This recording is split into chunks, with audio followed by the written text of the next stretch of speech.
La famille, calmons-nous. S'il vous plaît, calmons-nous.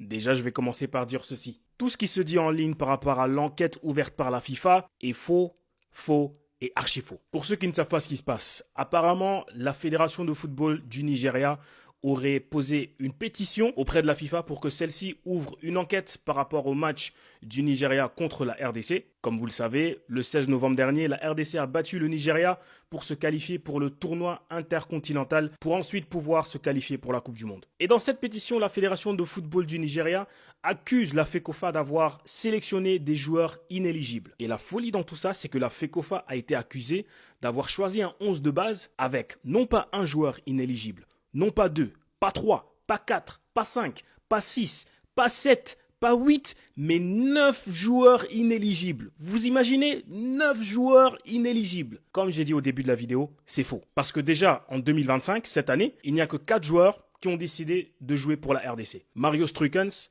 Mathieu Epolo, Michel-Ange Balikwisha et Aaron Wan-Bissaka. Le changement pour Struikens a été approuvé le 13 novembre.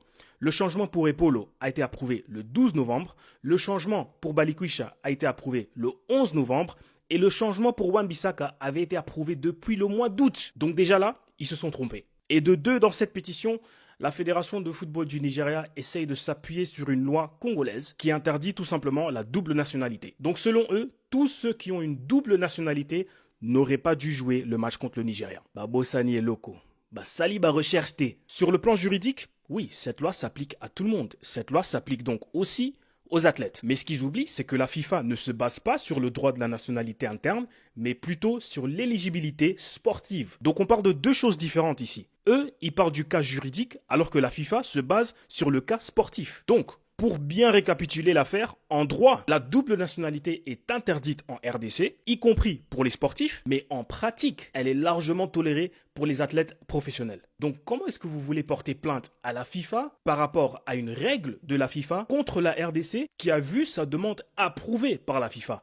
Ça fait pas de sens. Donc, encore une fois, ne vous inquiétez pas la famille, tout ce que vous voyez en ligne est faux, faux et archi faux. Concentrons-nous sur la CAN et bien sûr le plus important, le match de barrage qui arrive au mois de mars. On peut se qualifier pour la Coupe du Monde. Restons focus, restons concentrés.